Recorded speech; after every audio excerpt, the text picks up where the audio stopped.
Good evening, everybody. I am Simmone L. Bowe. So happy to be back in your company for MenSpeak. It has been a minute, a long Bahamian minute. And like everybody, I'm just going to blame COVID. You know, COVID is to blame for everything in the world that could go wrong. It's COVID's fault, so I'm just going to blame COVID. But it is so good to be back on this platform with these amazing men as we talk about things that men care about, and as women that we can learn from and improve our relationships and our ability to relate with each other, which is the reason why MenSpeak was founded in the first place.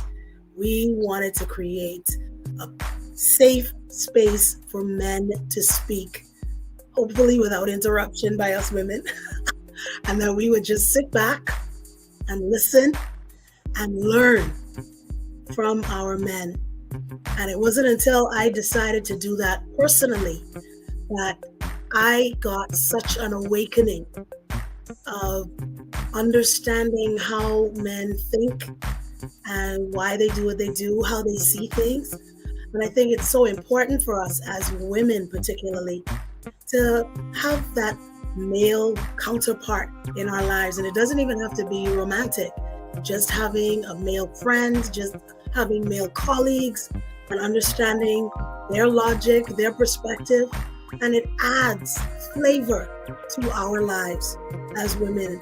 And so often we are combative. We polarize each other and we say, you know what, you on that side, I'm on this side, and men are from Mars, women are from Venus, and we don't want to get at each other, so we can just make do. But I believe that we can have such a better existence if we seek first to understand.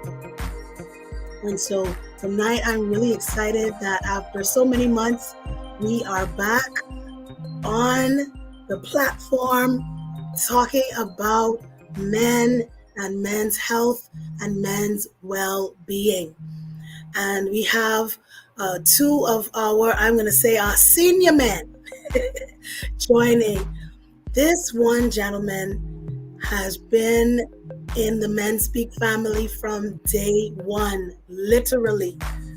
And everybody knows him and loves him and calls him Chef. I was schooled because I was told that I should have put on the flyer Celebrity Chef. And I was further schooled that I should have put Dr.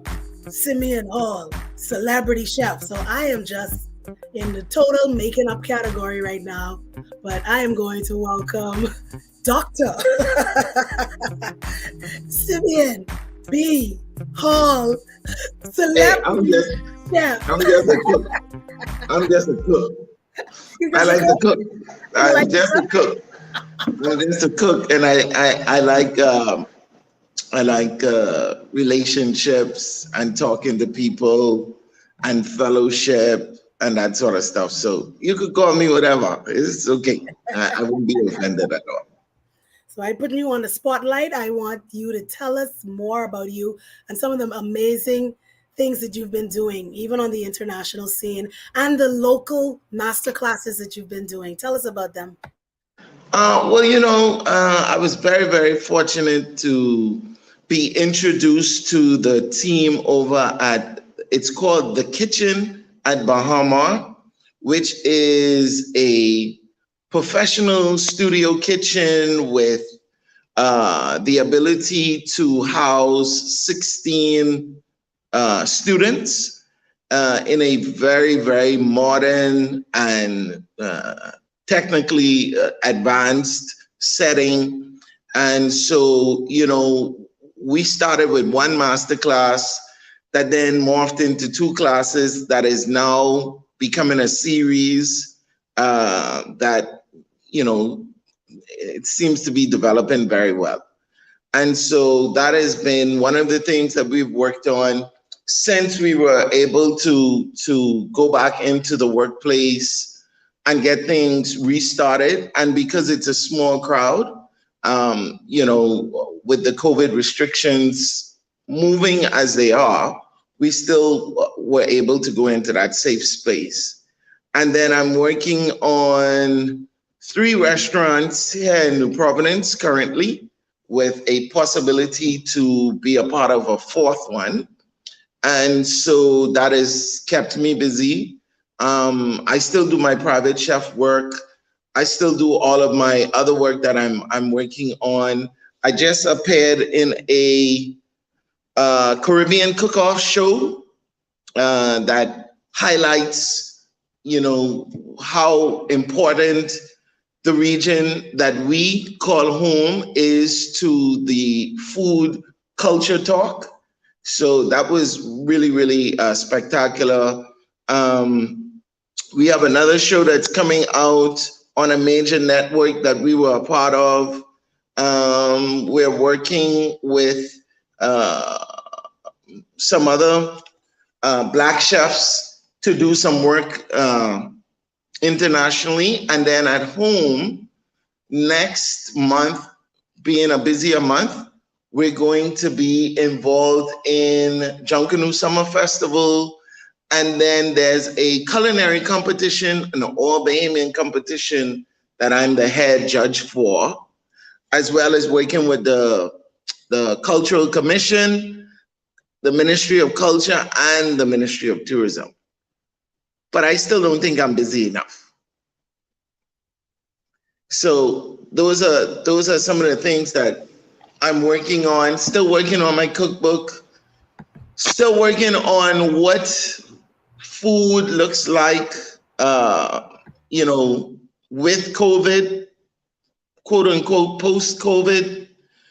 Still advising people, advising small restaurants, still doing some work within the Family Islands, and, trying to stay as busy, but as efficient and as fruitful as I can be, because, food culture in the Bahamas has finally, my dad always says, they put on their shoes and we tie in our laces. It's been a while, but it's coming there. It's moving, and we're very, very happy to be a part of the movement. Absolutely, you sound very purposeful. Yes. I've always wanted to do a show on how to love a purposeful man. Because women like to say that men are intimidated by progressive women, but I think, a purposeful man is pretty intimidating too. Well, I know what I is. You don't know it. I think that sounds pretty. But I'm very, very grateful. Thanks for inviting me back to the show. Thanks for being a part of it.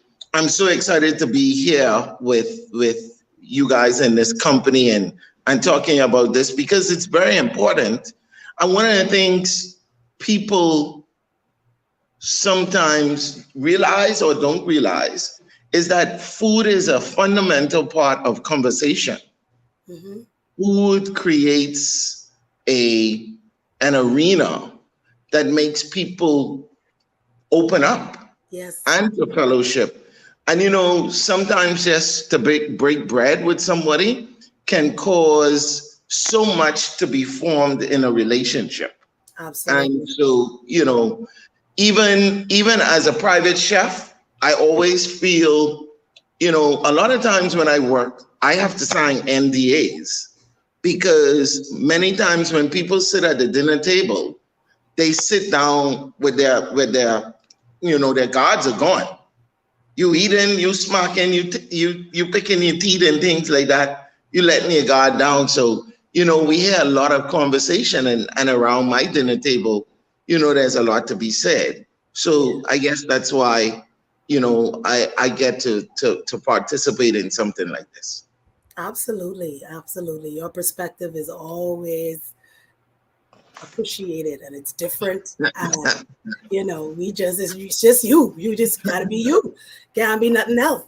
And you're talking about this dinner table. We can't even get around the dinner table. I even ain't can go there, because I don't even have no stripes. I can't even get around the dinner table. I can't get into masterclass. So I mean, you know, I don't know. And you know, I don't even know what the point of this is. we're working on it. We're working on a couple of things I think that'll make the Bahamas proud. Yeah, man, we're already proud of you. Very proud of you. Thank you so And much. another young man that I'm very proud of, and this is why we've all been playing on the doctor thing, Yes, because sir. he just walked across the stage in, as the Bahamians would say, Florida. And he obtained his PhD. And you know, another MenSpeak panelist got his PhD this year. So Oh, nice. we late Jason Styles. He got his PhD. He's now Dr. Okay. Styles. And so we behind the 8 ball. We got to be Dr. Simmone, Dr. Simeon. We got to get caught up. Hey, you know. But I would like to welcome Dr. Adrian Carter. The man. Hey, thank you. Doc, what's happening, Doc? Hey, how you doing? It's Congratulations. Congratulations. Thank you. It's Dr. Bruiser. Let's see if you catch that one. Let's see if you catch that one. Let's see if you catch that one, Simeon. You have to be an old school man. That's why I was just going to say the worst thing you could want to do is put doctor on my name because it wouldn't be no stopping then. Listen,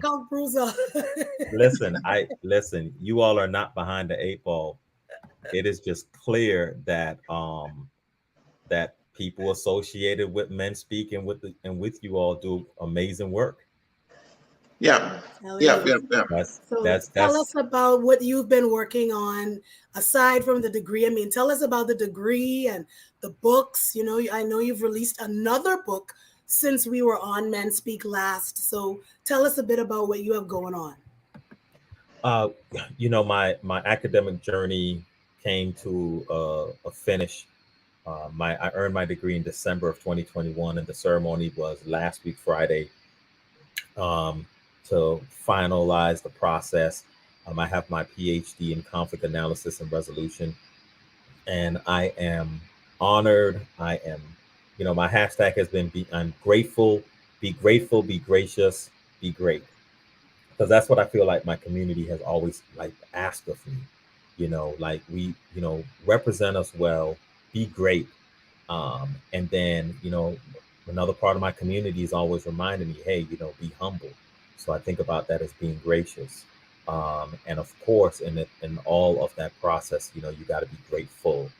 So I'm very thankful to God for the work that he's been doing with me and through me, and the relationships that I've been building over the years. You know, the beautiful thing is, I mean, part of my testimony in this process is like how these great relationships really do pay off, right? I mean, I think it's been like 6 years running with us here in MenSpeak, and coming over to the Bahamas, and even Jason and I are in constant communication. So it's great with the relationships and the fruitfulness, the fruit of the faithfulness of us as a group.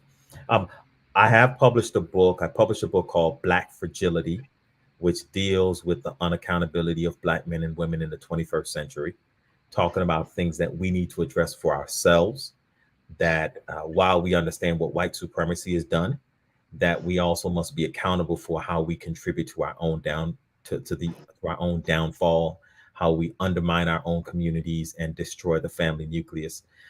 So that book is out on Amazon, and and now that my degree is completed, has been completed for some time now, I've always had my consulting company, and my consulting firm deals with leadership development, conflict resolution, equity, and inclusion. And so I now have the opportunity to continue diving further into my practice as a consultant, as a DEI strategist, and working with government and corporate entities to help build inclusive community.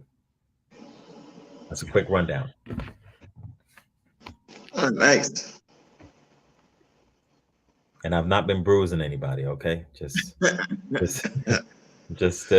I know. Listen, we're gonna keep that one going because people are gonna be like, "What? You got to go find that previous Yeah. episode." They can go dig through the archives. Where is the bruiser? That is a good question because I saw him a few months ago, and I have not seen him, so I need to check up on him because Yeah, we need he's to been check up on busy him. too. Yeah. He has been busy too. And so, Yeah. you have to have been following MenSpeak to know what Bruiser is all about. That's Somebody an knows. inside joke. Guaranteed. That's definitely an inside joke. Uh, It is my pleasure to welcome to MenSpeak for the first time as our guest. And we really want to hear from him tonight and all of you contributing and asking questions of him. But just to piggyback off what Adrian was saying of how we're evolving over the 6 years. And for me, this has been a passion. This is a love project for me. And I wanted to see us evolve into more than just talking among each other, but how can we impact our communities around us? And so that passion for me led to what could we do outside of this platform to provide support for men? Because in my research, at least here in the Bahamas, there are limited options for men. Now, you can find things around substance abuse. You can find things around, I think if men are abusers, I think there's a counseling program for that. But where is the support for men that just really need a safe space to connect with other men, to share what they're going through, to feel comfortable doing that, first of all, and to just know that they have a safety net somewhere, because there's such a feeling of isolation. And as life would have it, you connect with people who connect you with people, and you connect with people on social media and everything else that help to advance the vision. And so through another doctor friend of mine, and I want to shout her out tonight, Dr. Tracy King. I hope you're doing well out there. And she connected me with this amazing gentleman. And we've not met yet in person, but we have had some amazing conversations. And I am so happy that he has committed to helping us set up a support group through MenSpeak, a support group for men. So excited about this. And, this is just going to lead into other things. For me, I see mentorship and doing other things to help to build boys and men. And even Dr. Adrian, he has his Empower Men conference. And I want us to be a more integral part of that as a support sponsor and whatever else we need to do to rally around you, because we need more opportunities for men to shine and to feel safe and to feel heard. And that is the entire premise behind MenSpeak. So we welcome to the platform Dr. Sean Knowles. How are you tonight, sir? Wonderful. Thank you so much for having me, Simeon. Nice hearing from Simeon and Adrian. So I'm very excited to be here. Yes, welcome, Doc. Yes, Thank indeed. you. So I'm going to put you on the spotlight so you can tell us more about you and the work that you're doing here in the Bahamas. Okay, well, I'm a physician. I've been doing this now for, over 10 years. I love it. I've studied in Jamaica, the United States, the United Kingdom. I'm very passionate about education. I love learning. Even though I work, have my own private clinic, Emmanuel Medical Center, I also work at the St. Louis Rehabilitation Center. So I consider myself to be a general practitioner with an emphasis on mental health, so a specialty in mental health. I consider mental health to be so important. And even, when I look back at my undergraduate years, I wasn't sure what I wanted to do as far as becoming, which type of physician. But after much prayer and, of course, getting a hands-on experience in psychiatry, I recognized the importance of it. And so I basically work with a whole plethora of persons here in the Bahamas, and even internationally as well.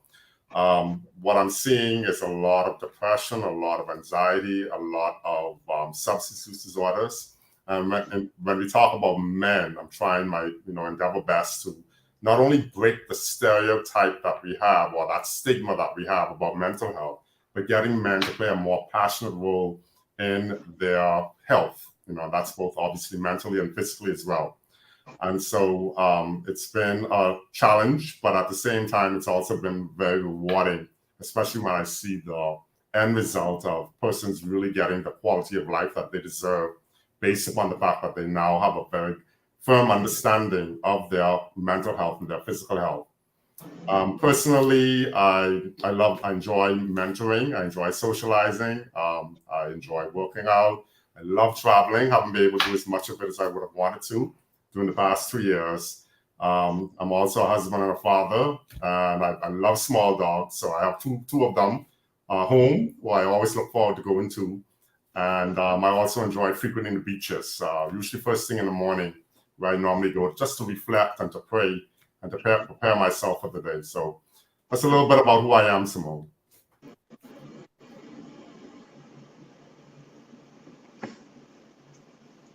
You're muted, Dr. Simmone. Sorry, I'm muted. I was just going to say thank you so much for sharing that with us tonight. And before I move on to my first question, do you guys have any questions for Dr. Sean Knowles tonight? No, but I love the haircut. And I just like to say, the last time I saw the bruiser, he had a mohawk. So maybe we have a new bruiser. I just saying. Well, I just saying. Simeon, there's a story. My niece just graduated from high school, and I told her if she was the valedictorian that I would do this. Oh, okay. Valedictorian, so now I have to wear this. Nice. Good job, niece. My niece congratulations. Congratulations. Promises we make to these kids, I know, right? I'll give you $100 for every A. Yeah. 15 A's. yeah, that too, but she wants mohawk. So. Oh, good job, niece. Good job. Good job. So we want to kick off then by asking, how do you define men's health? What does it encompass when we talk about men's health and wellness? Sure, and that is such a very timely question because I don't know if you guys realize it, but June is actually Men's Health Month. And I really wish we would upscale, promoting this far more than what we're doing. So with that, every year we celebrate men's health awareness to heighten the issues of preventable health problems and encourage early detection and prevention and treatment of diseases, especially in men. And I'm also going to say boys. We need to target our boys now. Men, as you all know, are very susceptible to the same issues that women face, such as cancer and depression and suicide and hypertension. And so in addition to these risks, Simmone, we also have our own unique issues. Prostate cancer, prostatitis, benign prostate hyperplasia, just to name a few. And especially for us men, erectile dysfunction is a pretty important topic. But the key point about men's health awareness is early detection and getting the treatment necessary. I also want to underscore there was a study that was done by the Cleveland Clinic called Mention It, MEN, emphasis capital, Mention It. And basically what that whole survey or that campaign was to get an idea of how men view physicians and their role in terms of getting the help that they need. And interestingly, the statistics were very, very surprising. So one statistic I remember was that a shocking 65% of respondents said that they avoid going to doctors as long as possible.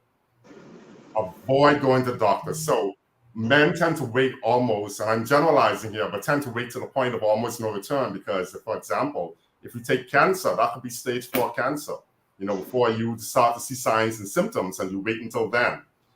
And so when it comes to prevention and early detection, men's health often takes a back seat to women's health. And statistically, men, of course, may pay less attention to their health than women do. We're also much more likely to use drugs and to smoke and to take more risks and even commit suicide by a ratio of 4 to 1, and that's globally. And generally, we tend to lead a less healthy lifestyle. And so early detection and prevention are key measures that I am trying to do as a physician and getting men to take their health seriously, men and boys. Early detection generally increases the chances of successful treatment by focusing on detecting the symptoms as early as possible. One thing I want to emphasize is I focus on prevention. If you can prevent it, you're in a much better position. And so I want to break the stereotype of the tough guys stereotype. There's no such thing as a tough guy. Tough guys cry, tough guys hurt, tough guys die.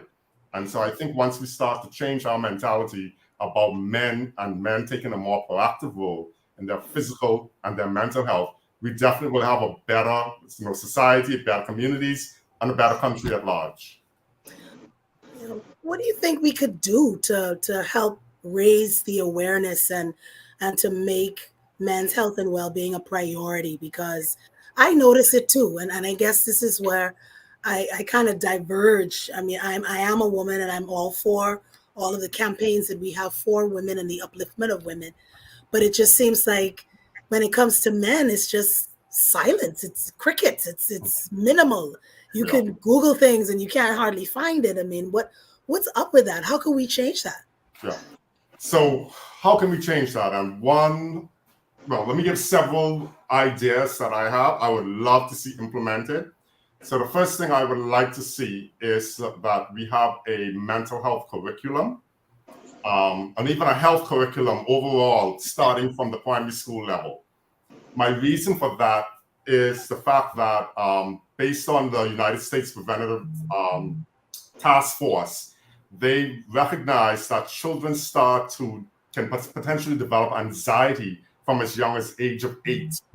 All right, and so a lot of our adolescents are dealing with mental health issues without even getting the treatment that they need. And so if we start inculcating and educating them from a younger age, people will be able to recognize it.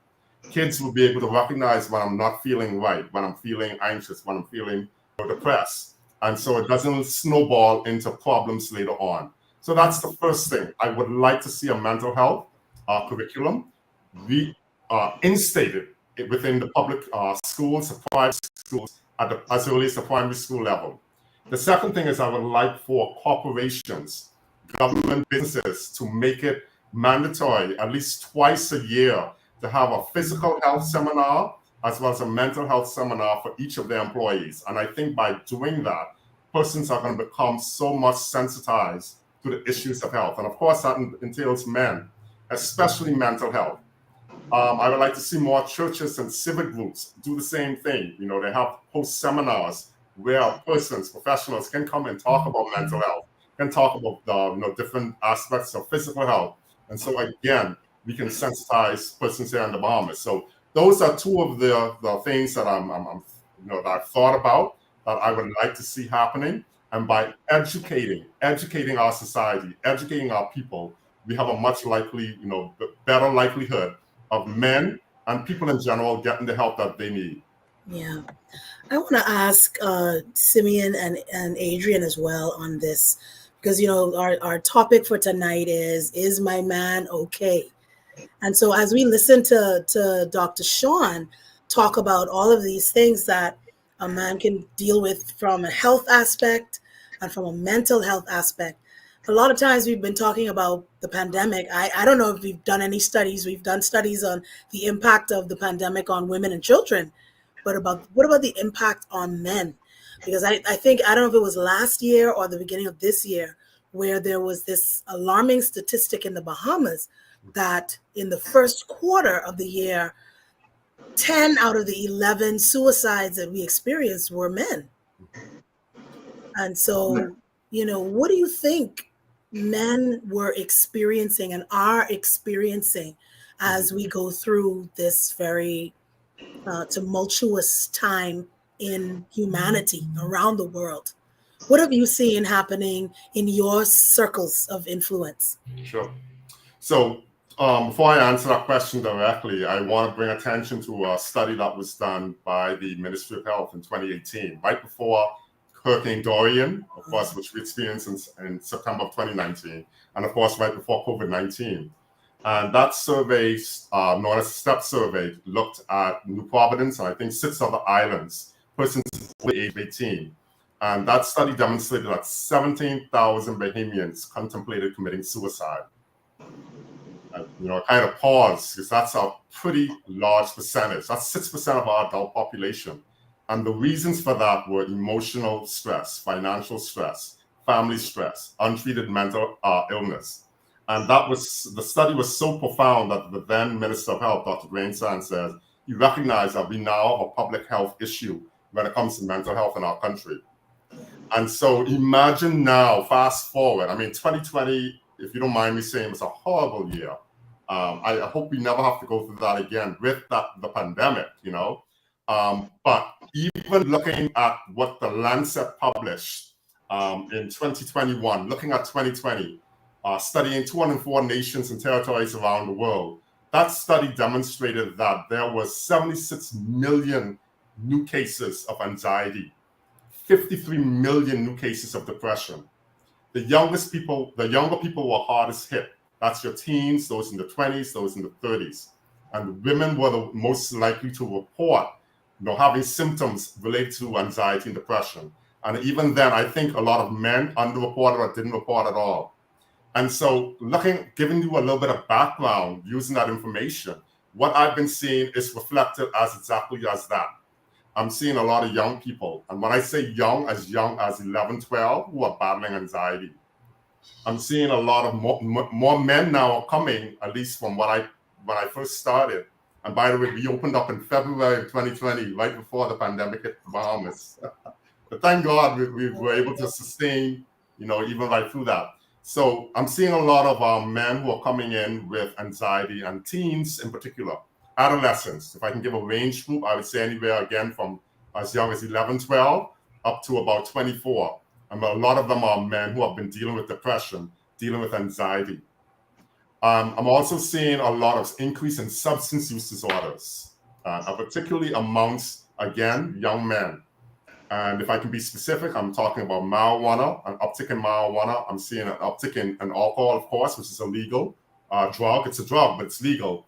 And then cocaine now seems to be on the rise, where people are turning to these substances in an effort to try to deal with the stress that they're having to cope with on a daily basis.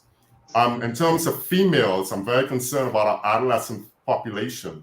Again, that same age group, 11 to about 18, because I'm seeing a lot of girls cutting themselves, all right? Much more obviously compared to boys, and the reason for that has to do with some of the inner pain that they're dealing with. And if I can be frank, in terms of incest or being sexually molested, some boys also go through that. I see some boys I'm working with. So it's a whole multi-dynamic of issues that is affecting the mental health of our nation.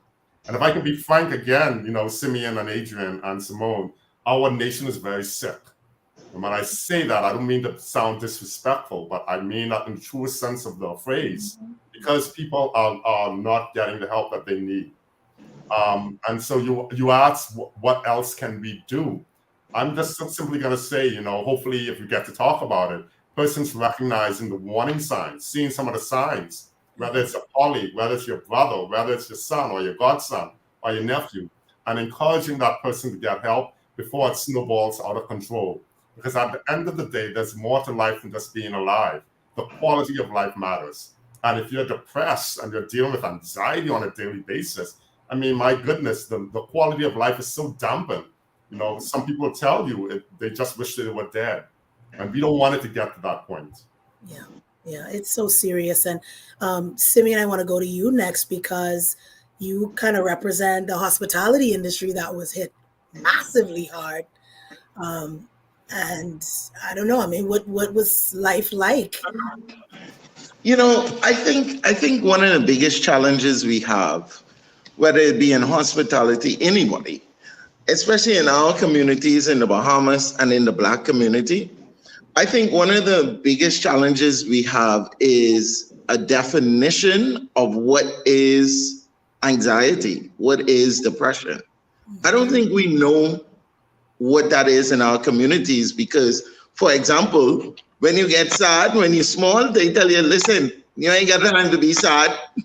You might get beaten for being sad. Yeah, you don't got time to be sad about. You don't got to pay no bills. You ain't got to pay no bills.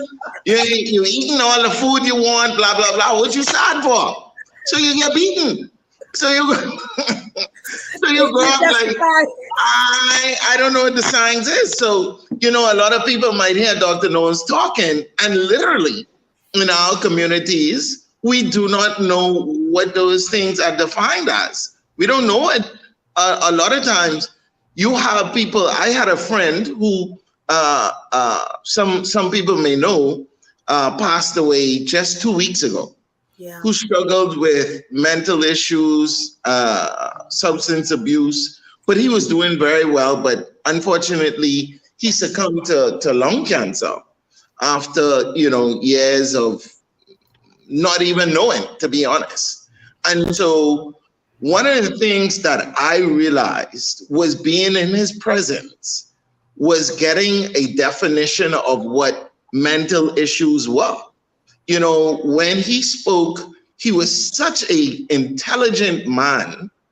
He and I would speak, and sometimes we would be in a setting, and he'll say to me, "Chef, that person need help." I say, "What are you talking about?" He say, "I know because I'm that, so I can tell you the signs." And so, but me, I looking at them like, okay, I know, but he could literally. Because you're in that space, you understand it. Unfortunately, in our space, we don't understand it. People just be hurting, they be depressed, they have mental issues. I say it all the time. I personally believe Dr. Knowles and his colleagues need to line up the whole country and get all us a session one day at the sports center or something like that. Yes, like how they do the mass crusades. We all need it. Yes. Every person in this country need help. Yes. There is no other way to say it in some shape or form. But again, there are some of us who are coping more. And then we also, in our communities, do not respect the fact that it's relative. What may be okay for me to handle might cripple the next person.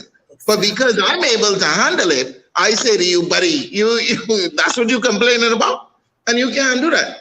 Because my weight and my load is not yours. How you carry it is not yours. So when you talk about sometimes in hospitality, when you have a team member who's absolutely been off in some way, shape, or form, and you realize they're giving poor customer service, for example, and you sit down, you bring them in the office, and as soon as you sit them down, they start crying.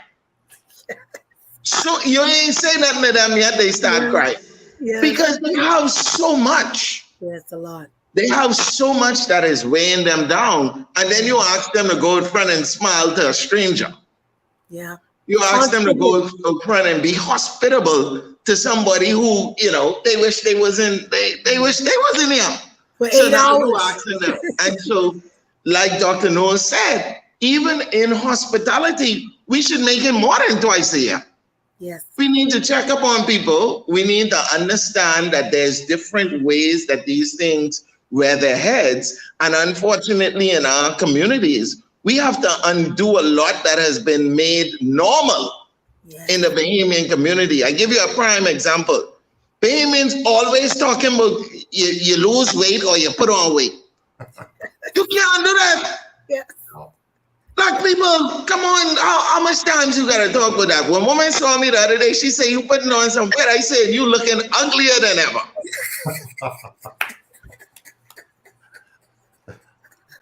And she walked up.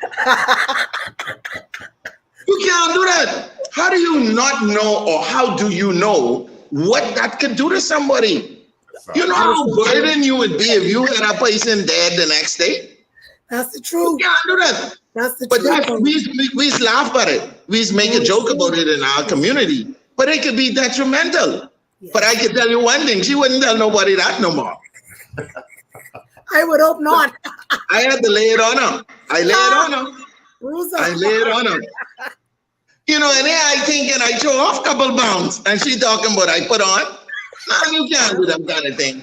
But that's our community, and that's why you have to understand why people would flood a Dr. Knowles' office, and I hope Dr. Knowles' office front door tucked through an alley or something like that, because if it tuck away, more people coming.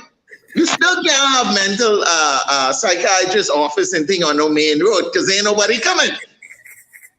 It's still all those stigmas. It's still all of that stuff attached to it. And we got to make it safer. We have to make it safer for everybody. Yeah. And when you talk about healing men, you have to talk about healing everybody, because women also need to make men feel safe in feeling the way that you feel. I don't know how much people could honestly say that they have a safe space with their male colleagues. They don't. They absolutely don't. You still getting people laughing at you if you say a woman sexually harass you. That's right. You can't say that, because then when you're here, and you know, once you say that in the Bahamas, you know they can call you punk. And you can't, only Jesus Christ himself could get that stigma off of you. Mm-hmm. So again, we talk about these things and we're working towards it, but really and truly, our communities need to change how we view and how we look at mental health at a very, down to the nitty gritty. We ain't got to go too far, because, doc them can tell you some, and Dr. Adrian Carter, they can tell you some things that, might fly over one or two of y'all head, but we just need help. The whole of the world need help. Yeah. And that's really how I do it. I want, as we go, to talk about signs, but I want to hear from Adrian next before we jump into that. But I think what you said, Simeon, is critical. The simplest things are the most profound and powerful things. What does all of this look like? Because when you talk about having to unlearn, right? A lot of things that you talked about, we would have to unlearn when we're stressed out, right? How many of us take to something because we are self-medicating, right? We emotionally eat. Hello, or we feel like I have to have. I talk to people who say that I can't function without coffee. I can't get going. Like, why do we need an external factor to get us pumped or to give us energy or to make us feel strong? I feel more powerful when I have a gun in my hand, or I'm drinking, or I'm smoking. I'm smoking weed because it makes me feel more zen. Why do we need these external things? There is a lot to unlearn. And then we do need to understand, what does it mean to feel anxious? What does it mean to feel depressed? What does it mean to feel lonely and to feel grief and all of the things that are culturally we minimize? So I really want us to tap into that. And thank you for raising that, Simeon. So I want to hear from Adrian, and from his perspective, he is in Florida, and I find Adrian in hospitality too. He dabbling in all kind of things nowadays. You know that, Simeon? There you go. Adrian got a spot in Florida now. There you go. You gotta hit the spot. My hands are spread out a little bit, but I gotta always defer to Simeon with that. I want to say, Simeon, you I love the point you raised about what are these things even mean. I just want to second that. I think that's a very big highlight, right? Because you're looking at it at the foundational level. People don't even know that they're even dealing with something because they don't understand what it's been defined as. With Sean, I would love to even just put it out there now. I've already spoken to Jason Stiles about doing the Empowerment Conference in the Bahamas. So the Empowerment Conference is a men's conference that I've done here in South Florida. This year, the 4th annual Empowerment Conference is going to take place in Atlanta. And we've partnered with the Big Brothers, Big Sisters organization of Metro Atlanta. But moving into next year, I think when I hear you speaking, I'm like, it sounds like we need to be doing it next year in the Bahamas, just like how we were planning, and to look at how do we get the men from these businesses, how do we incentivize businesses to allow their men to send them to this particular conference where Sean gets to walk them through some of these definitions. His counterparts medical practitioners get to also be there and facilitate, right, this education and this training and probably some checkups that they would not otherwise have gone to the doctor to have gotten. They could get it there on the spot. And what are the ramifications of that? I mean, we can really set a tone for something like this in Nassau and wherever else on the islands that we may think is best suited. Come but through. Let's do it. Let's do it. Yeah, I hear a lot of opportunity there. Yes. Now, and that's and and to you, Dr. Knowles, because of what you're saying is when you're saying, hey, at least 2 times a year there should be some type of, major event that's happening that people are going to learn about, and businesses. I mean, it makes great sense, right?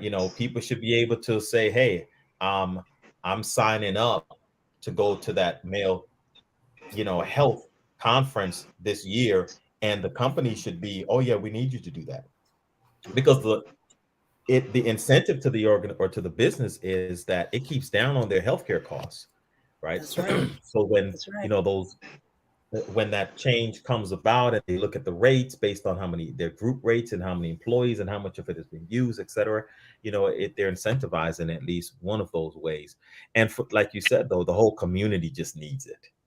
The whole community does need it. And how often do we create safe spaces? To Simeon's point with that too, my friends and I, we've been very good about that.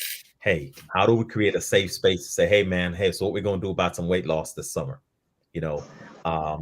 Hey, what's going on in your job? She said that to you. If we would have said that to her, we would be in trouble. Man, you need to go talk to somebody. Did you note that down? Make sure you write that down and have a record of that, or when that happened, right? So that because you're right, we have to start creating these safe spaces for men. What you do find is you do end up finding that I think a lot of this goes on because historically men have just been told that your job is to provide. Like I've been saying that for like the last 6 years, right? The message hasn't changed, because when you limit the capacity of a man to just providing, and that his manhood and his masculinity is defined by his ability to go work and put food on the table, right? I don't know if it's because we're simple in this way. I don't think it's simple.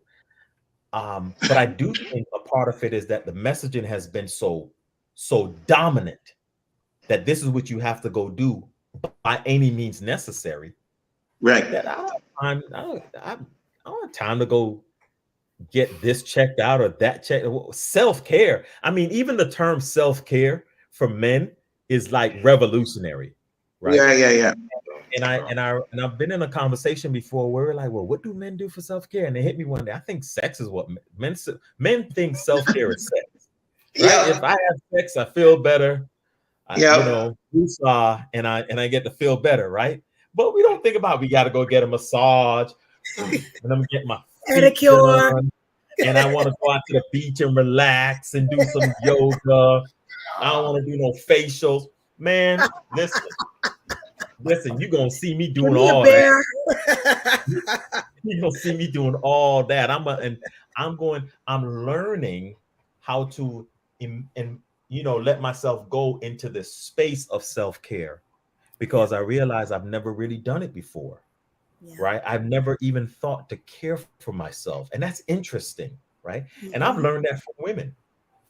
Women are all about their self-care, but the idea has been like, well, I got to go provide and put this on the table and work my fingers to the bones and do whatever I have to do, all means necessary. So I think part of the mentality that Dr. Knowles is talking about that we have to pull back on, or and the foundation that we have to reteach, that Simeon is mentioning, it goes back to that, to how we've been socialized to not value ourselves beyond just being providers.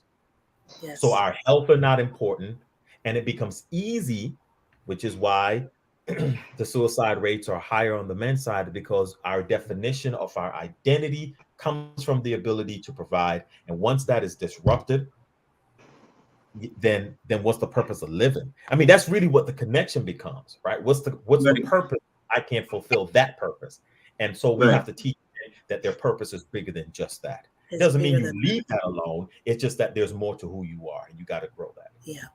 And I think that's what adds to so much of the stress, because now I feel like this is the only benchmark that I have to live up to and I can't meet it. Then Do or die. what's the point? Do or What's the die. point? What Do or purpose die. do I serve? Do or die. Right. You know, You're right, and I Simeon. think what has been sad for me from female perspective, listening to men, is from that perspective that you're saying, Adrian, where this expectation that you're the one to provide, you're the one to make everybody's dreams come true. You know, you're the one to put everybody through school, but you got to quit school because, you know, it got to be everybody else, you know, but then everyone looks at you and, oh, you never finished school. You know, no one sees the fact that you've been sacrificing to put everybody else through school. Right. You know, but I've heard men say too that they're not on the receiving end of care. So even when they are the provider and they are providing, no one's providing anything for them. There's no emotional investment in men. There sure is no self-care or pampering, even though we're taught as women that this in the patriarchal that the man is the king and we have to serve them and they get their food first and all that stuff. But there, you know, a lot of men say that they do not get care. Dr. Sean laughing. You get your food and chef. Don't let me cause some trouble in the house tonight. But we have some men who say that. I want to tell you just a really short story. When I was married, my ex-wife, she was pregnant with our third child, and I know she's going through a lot being pregnant. You know, I've watched 3 pregnancies. Women undergo a lot, and I watched. But I was at work one day, and I'm telling you, I was so tired because we have 2 other children, and I'm doing the heavy lifting with the other 2 children, and I'm doing everything I need to do. She's also in school. She's pregnant. So and I remember saying at my job one time, I said, hey, I said, whoa, I had gotten a phone call and I said, oh, I can't wait for her to have this baby so we can move. And my boss was like, I can't believe you'll say something like that. What kind of man are you? And it felt, I just wanted some compassion. I wanted someone to understand that it was heavy on me too. Right. And it was like, no, you're a man. Well, you can't say something like that. What kind of man are you? And I'm like, I wanted to say something to him, but I also felt silenced at the same time. Like, oh shoot, like nobody cares. That was one of those first moments, like when you realize, like, don't nobody care about you as a man. Like it's not like people don't care at all. It's just that they don't care in that way, right? Where you may those social, emotional, intangibles matter as much. It's just go do and work. And I'm telling you, I was tired. I'm working a full-time job. I'm taking care of the children. I'm supporting my household. I'm doing everything that I'm supposed to be doing. But it was like, oh, you don't get to be tired. You don't get to feel no kind of way. And I was like, oh man, you strong. You the man. You just gotta suck it up and because she carrying the baby. She carrying the baby, her body change and everything else, which you weren't minimizing that, but you were also saying, but I doing some stuff that I can do. I can't get a baby. Right. Everything else. I mean, so I can't. Yeah. No, I'm so sorry. You don't get to complain, buddy. Sorry. Right. And on that note, look who is joining the party. Hey. Hey. My good night, everyone. How you doing? Good. Dr. Styles. Yeah. So, let me ask a question. So once you become a doctor, you got to change your glasses to it. Because the 2 of y'all get different glasses now. Yes. Yeah, you have to change it. It comes with the certificate. It comes with it. You get your degree and a new pair of glasses. Okay. I get it. Good to see every one of you, man. Dr. Knowles, how are you doing? Nice to see you. Sorry for the late coming in. Make sure I got to put my son down, at a certain time. See, that's a good man right there. Putting the sun down. Good to see you too, man. We rocking it. And Dr. Carter, I didn't tell you now, but in person, congratulations, man. I was Thank you again, excited. sir. I'm still excited, and we still got to meet up. So I'll see you Yes. very soon. Very soon. All right. Yeah, Jason, we're talking about bringing empowerment to the Bahamas. Oh yeah, all day. Well, you got me here. Hello, and you got Simmone, and you got Dr. Knowles, and you got Simeon. So we all Yeah, there. we just finished talking about it. So yeah, we're gonna. I want to remain in contact, of course, with Simmone and Dr. Knowles, the three of us, and then see how we could work on these details. Of course, you'll be involved, and the hospitality part of it is already taken care of. So we here. I mean, we have what we need. Hey, Simeon, I think he mean you. Yeah, of course. Yeah, that's what I meant. Hey, the world-renowned chef. I still got to tasty food now. Simeon, come on out. He say when you tell him it's your Grammy recipe, the people say it tastes good. Grammy Nola out in the front there, so. Man. But I'm working on it. Yeah, man. You got this. You got this. So, Jason, you came in at the right moment, just as Adrian was talking about feeling overwhelmed as a man. And when you popped in, I was like, no, what timing is that? Yeah, because you had a similar journey. You just gotten married. Then you have a baby on the way. You were studying for your PhD, working, I don't know how many jobs, like holding it down. Like, how was that experience for you as a man? Every time I think about it, I get shaken up about it.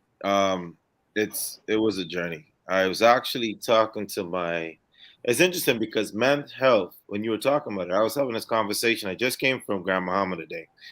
I went for my nephew graduation, and there were two guys who were talking about men's health, and mental health. And it's very rare in the Bahamas when you have a few Bahamians, especially men, talk about how they feel. It's very rare. And I was sitting there and I was like, wow. He was talking about at the beginning of COVID, how everything just shifted. Relationships, trust, feeling lonely, and so on. And I could relate because at that time, at the beginning of COVID, my wife was pregnant. She had to be on bed rest. And we were in the Bahamas, and then we had to fly private to the United States. And she had to go to the doctor, and she was on bed rest. So I was her eyes, her arms, her feet. I used to do everything, cook, clean. And on top of that, while dealing with the PhD, I was writing my literature review at that time and also teaching 6 classes. And listen, I broke down several times. Like she had to console me. And she even cried. She said when she used to see me lifting the groceries inside, I'm getting wet up in the rain and so on, because she wants to help. I said, no, you got to stay in the bed and so on. And then on top of that, my brother died. And I couldn't even go to the funeral. I was the only sibling out of 9 that could not attend the funeral. And that bothered me to the core, dealing with the PhD, you're already lonely. You're already lonely.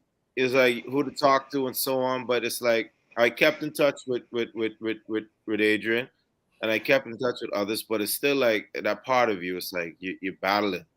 And I'm gonna be honest with you. It's like I was like, man, I need some assistance. And to this day, I'm still trying to recover. And you have to do therapy once a month. And I'm not ashamed to say I'm doing therapy once a month. Because you need a safe space where you could vent, talk about your challenges, talk about how can you make yourself better, because you don't want to be broken down because you have a family. You have a wife, I have a child, and I got to make sure I be there for them as long as I can. So a lot of this stuff, it really shook me, and people don't understand because you this and that. It's like as I came in on the tail end of Adrian's comment, People don't look at men as being vulnerable. They say, "Oh, you can suck it up and keep it moving. You can't express yourself. Who cares?" Oh, everybody's like that. But if you don't talk about your challenges, if you don't talk about how can you make yourself a better person mentally, listen, you're going to just get destroyed. You're probably going to find some outlets, marriages destroyed, and drugs or whatever. And during COVID, it was tough. It was very tough, but I stuck it through, and thank God I finished that PhD, man. As I say, you got to go through the whole. That was a process. It's a process. It was a process. So that's my shared experience about that. It was a process. You survived it, and it wasn't only me. It was a spiritual aspect. I give thanks to the Lord. I also had good support from my for my wife and so on. And then when I saw my little man, I said, that's an extra support, because and I also used to talk to Carter too. So I talked to Adrian. I said, boy, and he told me about his things and this and that, and he doing it, we doing it. Let's keep it moving. Yeah. And I have a question. Go ahead, Simeon. I have a question that y'all could probably help me with. There's two things that I found also too prohibitive with us here in the Bahamas. One is some of the people who are labeled counselors, psychologists, psychiatrists. I don't know if they are, because here in the Bahamas, I don't know if there's ramifications if you break the codes of ethics. So we have some soupy mouth counselors here. I'm so sorry to tell y'all. We have some people that talk and say things that they shouldn't say. So having that safe space doesn't exist in some instances. And I've never heard of psychiatrists being or somebody being sued or reprimanded because they gave out some information here locally. And then the second question I have is, how do you create a connection when, for example, if you're in a relationship, how do you create a connection where you have a partner, somebody who you've committed to, better or worse, all the things that you should say, and you now have a need to go outside of that space to talk to somebody else? That's also too a problem, because some people may feel a way if you feel like I's your husband or I's your boyfriend or I's your girlfriend or whatever, but talking to me isn't enough. You need to go talk to somebody else. And I think that's one of the things that we also have to address and make people feel comfortable with as well, to know that professional help and what it is. Because now, how I know you ain't gonna shrink talking about me and I right here and you wouldn't tell me what I do wrong? Because that has happened. That is 100% happened. Me and you live together, you wouldn't tell me what I did, but you can go see a doctor and I have no clue what you're talking about. So, it also can create a rift in a relationship if it's not something that is normal enough for us to accept that this is something that I need to do for myself on a level that needs professional input. Right. And I don't think we've done much of that in the Bahamas at all. Yeah. Maybe Dr. Knowles can speak to that. Dr. Knowles, that's what I mean. He gotta help me with that. And I know he knows some soupy mouth counselors. Some of them are soupy. I could tell you, I won't give examples, obviously. I sure you all know. Some people, they say things that they shouldn't say. Yeah. Yeah. If it's supposed to be highly confidential, then it shouldn't come out. It should never be released. You should go to your grave with that, right? Absolutely. And I mean, I can only speak for me, Simeon. As physicians here, we are bound to uphold ethics here in the Bahamas. And, any breach of any of those ethics, of course, could land us in hot water where someone can report me to the Bahamas Medical Association. So just to put that out there. But you're right. One of the things I am so strict about is confidentiality. To the point where I make my staff at my private clinic, they've signed documents to say that they will not disclose any information about any client if they know them whether or not. Okay. What happens? I'm sitting in my office now where I see a lot of my clients in my office, and what we talk about in these four walls stays in these four walls. For those people who do not abide by that, that's sad. And it's causing a rift in terms of people getting the help that they need. We're a small nation. 21 by 7 is the size of the New Providence Island. Imagine the family islands, people are so concerned about people knowing, their business, not wanting people to know their business. And so all I can simply say is we have to do better. Those of us who claim to be professionals. I've had the opportunity to work with a lot of pastors in the Assemblies of God, the Seventh-day Adventists. And that's one of the things that I teach them about. If you are going to counsel someone, make sure you're doing it not only properly, but also within the realms of being ethical. Certainly, I've had to, because of either my work volume or because of the complexity of some of the issues I deal with, I've had to really outsource a few psychologists, persons who would have been trained specifically in psychology. And of course, they know my stance in the whole matter. Confidentiality. I don't want them to reveal anything to me unless the patient says, you can tell Dr. Knowles. Okay. And I even go as far as documenting that. That's how serious I take this confidentiality issue. So that's the most I can say to you, the first part of your question. The second part, and I would use me as an example, even in the context of being in a relationship, and I don't know if Jason and Adrian would agree with me on that, but there's some things that I am so much more comfortable talking to my older brother or my godfather about that I can't really talk with my wife about. Not to say that I'm keeping anything from her, but because I know they either been through the experience, they're men like me. And so knowing that, number one, confidentiality, number two, I'm going to get sound advice. I feel more comfortable talking to them about certain issues. I don't have a colleague that I can go to. So it's either my older brother or my godfather who I tend to call on when I need to talk to someone outside of my relationship.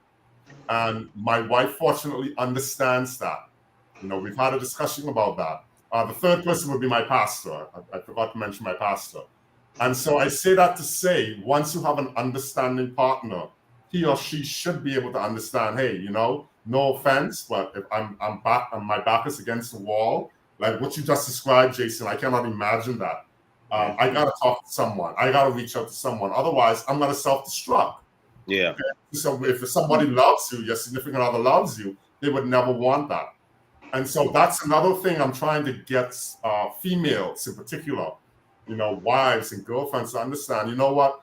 It doesn't mean he doesn't want to talk to you. It just means that he's more comfortable talking to someone else who's a male, who he can, who would understand him better. Right. And even with the confidentiality issue, is going to respect that, the fact that it is confidential.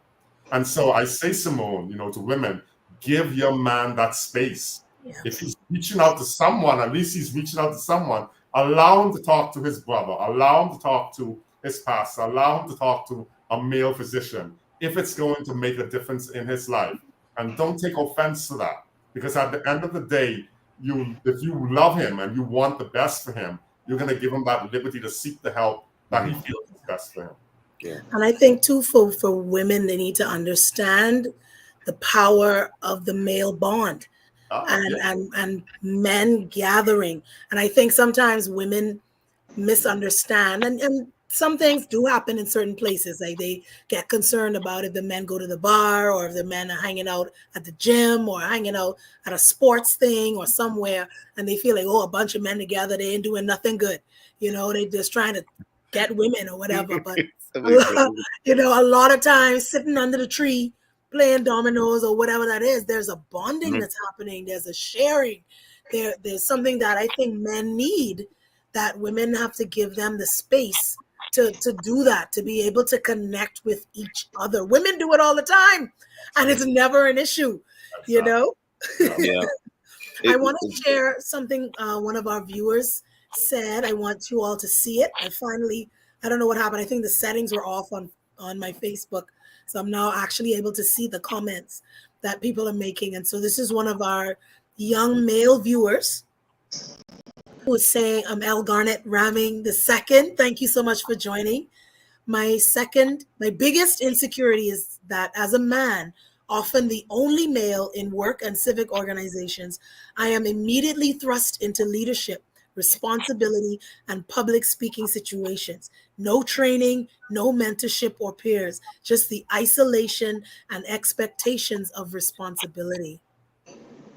Yeah, of course. You're a man. You're supposed to just get up and do it. What do you mean?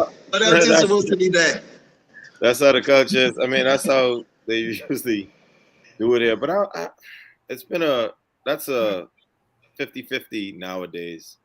I've been seeing more women rising to occasions because they're promoting more of the woman empowerment and so on. But I understand where he comes from with lack of mentorship and peers. Because when I first came back here, I was looking for a mentor, and I didn't find none. I found a woman mentor. I found Simeon, and then I found a gentleman. He was a senior VP of HR. He was a mentor, and he was from the United States. So I'm like, all these years, and somebody looking to seek information. People don't understand the perspective of mentorship and exchange. It's all about exchanging information from both ends. You learn something from the, I call it the young grasshopper, and you learn something from the master, right? Yeah. You always keeping things up to par. But I learn from Jason all the time. Yeah. I'm always learning from Jason. Yeah. But I mean, another thing too, though, we had a conversation about there's not a lot of alpha males that's in the Bahamas, and well, it's becoming minuscule, but that's another question and another discussion. We could talk about that. So I don't know. Yeah. But to go back to the confidentiality part, I'll come to you. Simeon, one of the things that I see, especially in the HR space, if you work with a company that has a group medical plan, I noticed that they are introducing the employee assistance, which is the confidential counseling that happens internationally. So they don't know you, you don't know them, and it gives you that outlet. And you have even more spaces, I find, in social media. You have counselors and you have apps that you can find a counselor. There are meditation apps that you can use. There's one out there called Headspace, and they have meditations. They have groups where you can be a part. You can get counselors, things like that. There's another one called Calm, right? So there are avenues that you can find out there to get you that support. If you can't find it locally, if you don't feel comfortable. So, and I think we also need to emphasize finding the right person as well. Doesn't mean that you automatically go to Dr. Knowles and Dr. Knowles is the fit for you. You should be comfortable in exploring as well, because I can tell you, I'm the son of a preacher, and personally, I think in the Bahamas, some of the voice counselors is preachers. Yes, I agree. Because their whole perspective should and is biblically based. And sometimes when you go for counseling, the Bible is the last thing you're holding on to. Because you are at a place where you're so down. How you could tell me believe in somebody and the Bible speaks about this. You telling me to believe in somebody who I've never seen, but I come into you because the person who I live with hurting my feelings. And your only offering for counsel is based on that.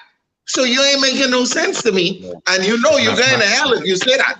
Yeah. You're going to hell if you say anything against the Bible. But it's true. Then you go I can say it because everybody know I can say it. But that's some of the voice counselors, In the Bahamas, it's pastors. Somebody please quote me on that. Beat me up, whatever you want to say, but that's the truth.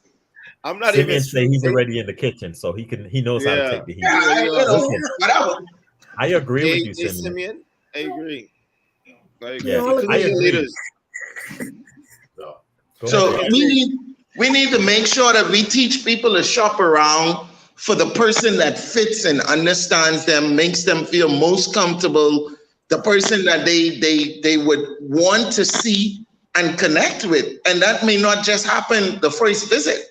If you feel uneasy or if you're not made to really have a comfortable environment, then, you know, maybe that person ain't for you. Maybe the counselor don't have experience. How are you going to an unmarried counselor to talk about marriage? Sorry, it can't wait. Then you know what? Then Simeon, that brings back the question in my mind to Dr. Knowles, and what we're talking about is how can we bring about your colleagues in mental health and medical practitioners together in one space, at one time, so that people, going back to the foundational question that you raised at the beginning, Simeon, which is how can we make people aware of how things are defined and make them aware of what their options are, right? So that they know there's a Dr. Knowles, but there are also these other people, right? Because you're right about the fit, it being a right fit. And to Dr. Knowles' point, to his point earlier, I think one thing that's important to know is that to not use our spouses as emotional dumping grounds. And which is not to say that we should not have conversations with them and not be open and transparent. But it is to say that at some point, allow the professionals, right, to be of service. And I think what Dr. Stiles was talking about earlier, was ultimately the same thing. Hey, my wife is in a certain situation. I'm in my school and she's pregnant. He's wrestling with what happened with his brother, which, I'm so hurt to hear that, not being able to attend. But, there's only but so much that he can give to his wife in the situation. And so the experts, it becomes that much more important to use them. But then goes back to your point. They gotta, if they're not practicing, it's unethical to not be confidential. One of my in my practice as a coach, as a facilitator, and as a mediator, confidentiality is a big part of it. And I learned early in my training. There was a gentleman who came out of the program I was in, and he was an ombudsman for the university. And he said to us, hey, if he sees you on campus, he's not even going to speak to you. If you've been his client, he'll walk past you and won't even acknowledge you at all. He only speaks to you if you speak to him. Right. And that's for two key reasons. One, because he's the ombudsman, a lot of people are not going to know him, and who does know him knows the work that he does. So if you know him, then it's probably because you've gone to him. Right, it's not so random. In other words, why you right. So random. So for the purpose of confidentiality, he doesn't initiate communication. So I learned, and I held on to that little nugget when I learned that, and so I do that too. I'll walk past you like I don't know you. hey, how you doing? Good to see you. Yeah, nice to meet you. Because I realized that I was like, that's a nice nugget of confidentiality, because you know that I'm protecting you, right. and so it's just unethical for people who take that work seriously. It's what it's like. It's egregious. It's almost like purposely trying to give someone an STD. It's just egregious. I mean, that's how serious. When you take the work serious, if you break confidentiality, that's because it's everything your practice is based on that. Yeah. But I agree. And to add on with Simeon and also Dr. Knowles and Dr. Carter, I don't trust that. I mean, don't get offended, Dr. Knowles. No. All right, no. I don't trust a lot of the Bahamian counselors, eh? because I've heard the same issue Simeon mentioned as the same concern I had. And the funny thing about it, when I do therapy, I actually do it with telecommute in the United States, because I don't know this person from a can of paint, but I'm speaking to them, letting them know what's going on, what's this, and having a conversation. Hey, you might head end up in the bar or something like, oh, you know that guy and this and that. Yeah. And I understand exactly where you're coming from, because I can tell you. I've heard stories. Yeah, but You understand? I've heard Dr. stories. Knowles has stories and all, and he's doing. So, I mean, come on. And the cultural aspect, right? And it's crazy because our cultural norms or our dimensions, we are a collectivistic society, right? So it's like, it feels like, oh, we share everything with each other. And it's like, no, you don't do that. You keep that to yourself, because they're going to take that and they're going to use that as ammunition. Right? That's what it is. And it's crazy because I've seen that constantly. I don't have much friends. Simeone could tell you that. I don't have much friends. And when I do talk to you, and if we have a conversation, we in that same headspace, we good. But I don't go out of my way and be like, oh, this and that. If I talk to my friend, he lives in another island, right? I say, hey, this is what's happening. He just got married, so we talking this and that. I know he ain't going nowhere. I know it stopped, dead drop right there.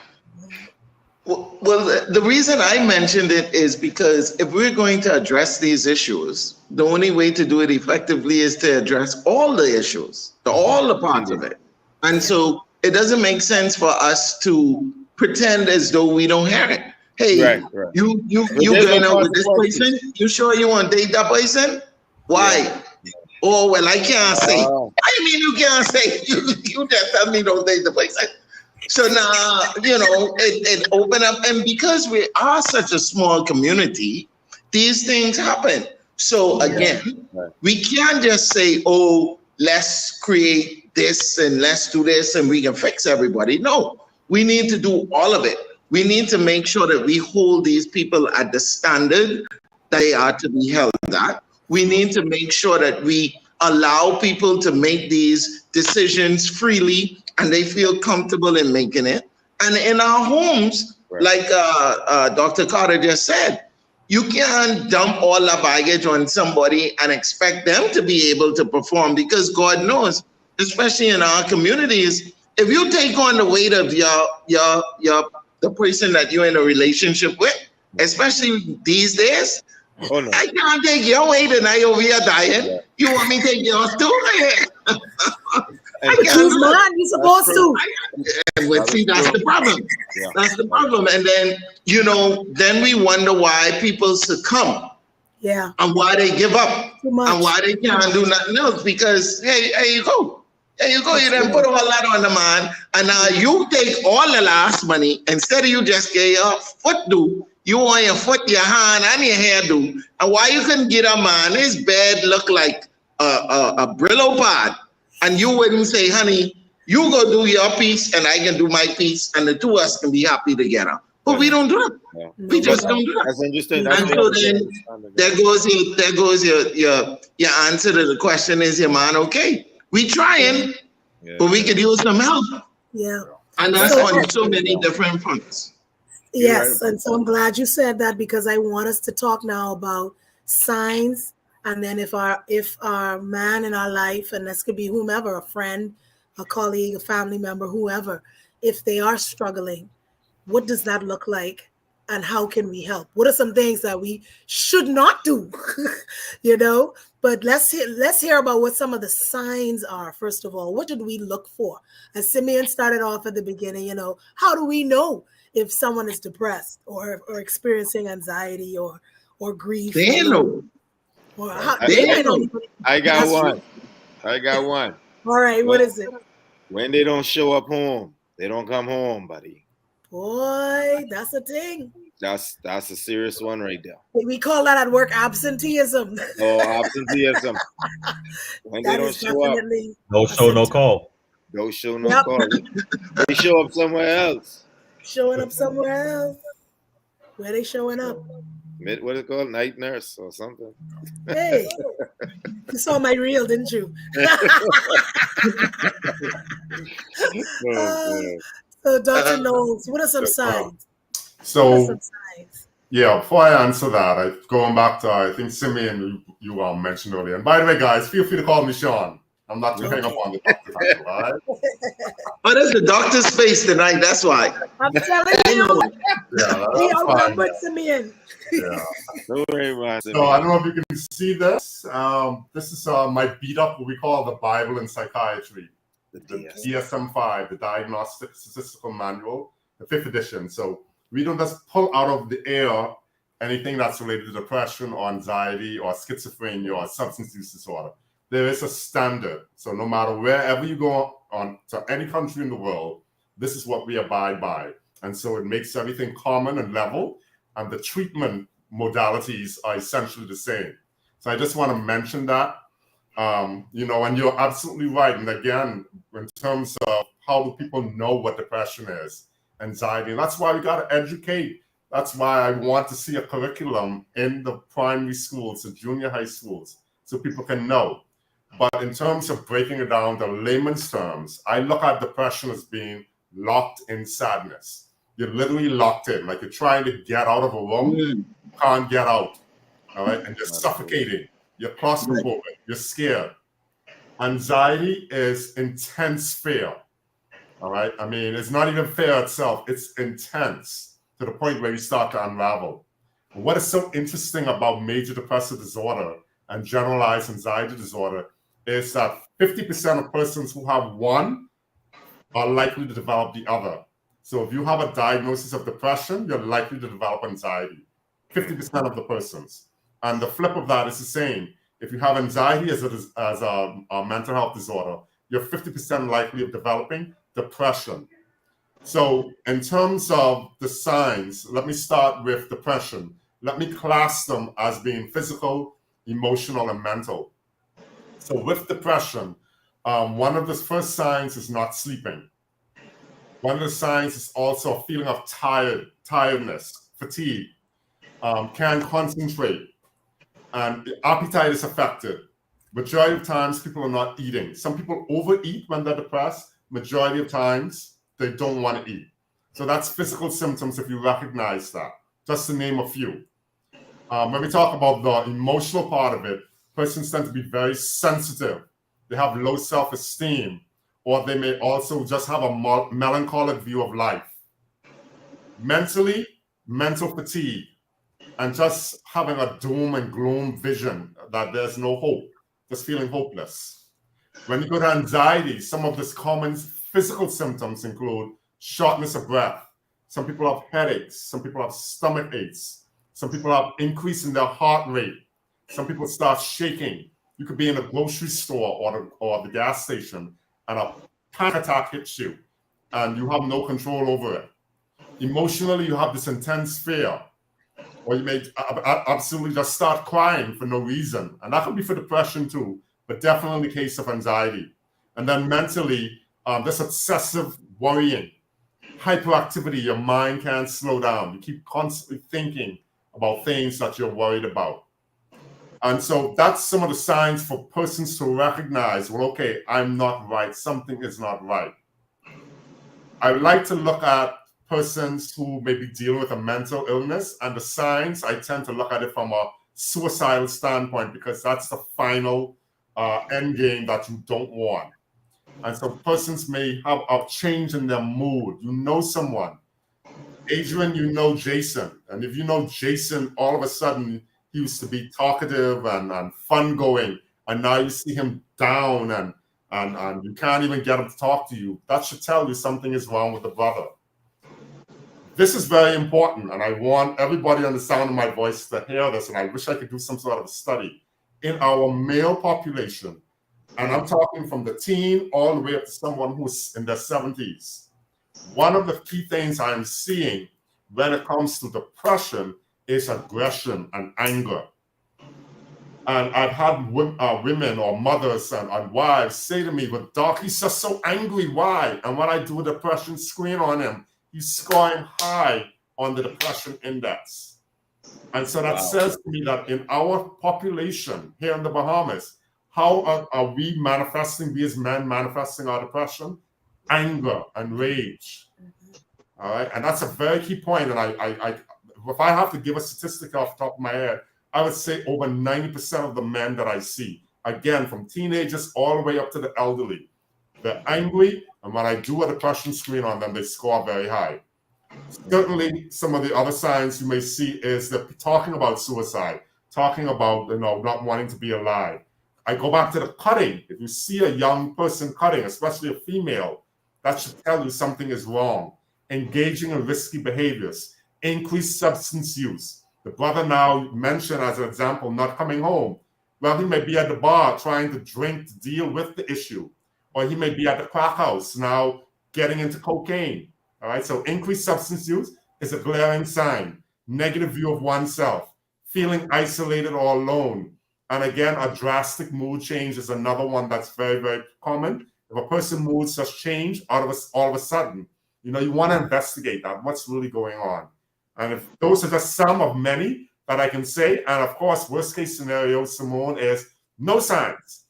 The person you think is the strongest may seem to have it all together, but inside, they're dealing with so much, and they're not letting anyone know, and they're masking that. Preach. Right. Mm-hmm. Hey, and listen, I want to go back to something that you just said, Dr. Knowles. Sure. My dissertation study was on Black males, and what led me down that path is my observation of something that you said about being angry. And I was an educator in the public school system, and I start off my dissertation with a poem that addressed the very issue that you talked about. And the poem, the first question, the line of the poem opened up was, "Why are our Black boys so angry? Yeah. Why do they have clanging cymbals for ears and broken glass for teeth? They are unassembled drum sets. Their feet pedals with haste to go nowhere, sprinting resentfully in concrete boots to disappointments. Where have we failed their souls? Their noses are flared as if the mist of trust is a conspiracy in the air. Their fingers point like satellite dishes at reasons to prove that pain hasn't dried on their validation. Their chests huff with the force of bodies being dragged across the water by whales. Their eyes are light shade of red, distraught by the decisions already made for them before getting to the fork in the road. We who care see them, but do they see us? They walk loudly in single file lines, tracing one another's steps. We keep speaking the message, but they only see the mess. They live near tracks, train, and sound. They feel tracked and trapped, even in an open box that comes with instructions and bus routes out of the city. Their growth mindset takes the green mile. We who care tell them we hear them, but do they hear us? They clamor for friendships, experience repeated inships. No one can convince them where any of this ends. Why are our Black boys so angry? Why do they have clanging cymbal for ears? They raise their hands when taken roll. I mark them present, but they're not here. Wow. That's how I open up my dissertation, man, because of what you just said. I have made the similar observation. They're so angry. And I've talked to them. Why are you so mad? And they feel so disappointed just about life in general. It's just hard. And I think they see the scarcity. It's hard for them to appreciate what they do have when they can clearly see the gulf of what they don't have. Right. It's like, yeah, I got shoes, and yeah, we got a car, but still, they got like a whole $1 million mansion over here with a whole lot of cars and drivers and all that. Like they clearly need for nothing. I know I have my basic essentials, but I still need for something. Yes. And because they could see the disparity, man, it results in a lot of resentment and a lot of animosity for them, and they're very angry. And I do believe that you're right. It adds to their mindset and their states, their bouts with depression or anxiety. So I just wanted to corroborate that. That's a very, very notable point for me in what you just said. Yeah. I want to add to that too, and Simeon will appreciate this analogy because a counselor that I went to many years ago, this is how he described anger. He said, anger is like an onion. Onions have layers. You peel them away. And he said on the outside anger is what you see. But when you start to peel to the core, at the core, you have a need, an expectation, a desire. And that need, that expectation, that desire goes unmet. Right. That's the next layer that then now creates hurt and disappointment, all the things that you just described, Adrian. And then when you have that hurt and that disappointment, then now we have anger because you feel trapped, you feel helpless, you feel stuck, you feel like life is unfair. And so ever since he told me that, I have had a different appreciation for anger because I realize that it's only a symptom of something deeper going on with someone, that there is an unspoken, unmet need that someone has that they just didn't get. And we see that a lot in children and young people, where their needs are not met from a very young age. There's neglect, there's emotional neglect, physical neglect, abuse, and a lot of what we see in our culture, we may say, oh, you're all so modern nowadays, but all this hollering at children and cursing out children and all of that stuff, that is not parenting. No, not at all. Not at all. And it's a big red, I don't even want to use the word red flag, but Dr. Knowles, one of the things that I pay attention to, and I know we kind of make fun of it here in the Bahamas a lot, I pay a lot of attention to people who blow you on the red light. And even though we kind of dumb that down, but we need to be careful. Because that level of lawlessness is now creeping into society, where you have literally, and it gets worse. For me, it's stages. The person to the front who blow in, they bad. But the person who 10 cars deep, way in the back, and they blow in, they get killed. They literally are so explosive that you wouldn't want to see that person outside of that car. You wouldn't want to see them. You wouldn't want to see the person, and like Simmone says, look how you be in public, and here in the Bahamas, children always getting scolded. And they ain't getting scolded for nothing important. Nothing important. And worse, the things that the parents suck at, they want the children to master. Come on now and preach. How you can do that? You barely holding on. You ain't got no brought up seat. You all looking like I don't know what, but you want your child to be the most refined, understanding, mature human being on the planet. We gotta watch out for these signs. When y'all talk about signs, there's plenty signs. I talk about it from a social aspect. And there's things that you can look at. I told one of my friends the other day, one of the best teachings that I got when I was at COB at the time was in sociology, where our teacher said, forget going on a date. If you want to know something about somebody, take them and drive them through a schoolyard when the school coming out. If they make noise and tell you, why you slowing down for these children, move them out of the way, we ain't got time to wait, you gotta watch that person. That person ain't want to be no parent. Sociopath. you gotta watch them. But if you have somebody who tell you, hey, slow down, take it easy, you ain't see the child there, that's a nice looking child. Look how they looking, blah, blah, blah. Then you realize there's somebody who into kids. But we wait for things to happen on a level that you ain't got to go that far. Just go, Dr. Knowles. I moved your office one day to any busy light in the Bahamas. And anybody who blow, you tell them come for a 10-minute session. And you see how it is. You know, it's interesting he said that, you know, from the beginning of Simmone, Dr. Knowles, Dr. Carter, and also Simeon mentioned, you know, from being in Bahamas for a few years, seeing how the whole social aspect is dynamic and changing, right? A lot of depression in young Black men. Now, we all are familiar with the Maslow hierarchy of needs. Right. I'm going to flip that in our society and put physiological needs at the top. Yeah, you're lying.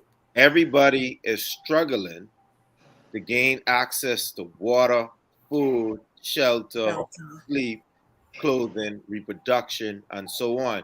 So they cannot reach the self-actualization. But hold that thought with the self-actualization thought. Then the safety and the love and the belonging, the self-esteem. So if you don't have that foundation with the physiological needs, that is going to trickle down to depression. Mm-hmm. Okay, I'm lacking this. Mm-hmm. So therefore, how do I get here? Now, there's another aspect that needs to be added to that same hierarchy. It's the spiritual well-being. Spirituality is so important because that links to your purpose. And a lot of people who are going through these situations and challenges, they don't know their purpose. They don't know the direction. And if you add theories in their rooms, like somebody who's going to be instrumental, each and every one of us had somebody who was instrumental in our life. Who we say, oh, but a lot of these younger, we're going to talk about the Black men, lack mentorship, all right, lack advice, because people just write them off, oh, they this, that, this, and that. And then we get into this tribalism perspective and only focus on the people who are nearby rather than the individuals who are out there. Now, that's a study, Dr. Knowles, you mentioned. That's something that needs to be done. And that's something that could be actually a cross-cultural study with Dr. Carter and amongst all of us in here. You know, that's something that could be published right away. Well, I'm down. So I'm down. Let's get it. Let's get it. We need to get the study. So that's something like I was looking at. It goes in depth, man. We got it. I'll add one last thing. But also, too, one of the things that you have to also understand that we are not well equipped for is when you do know your purpose and you can't achieve it. Man, shake it. That is kill people. It does. That is one of the things that nobody is talking about. We all talk about finding your purpose.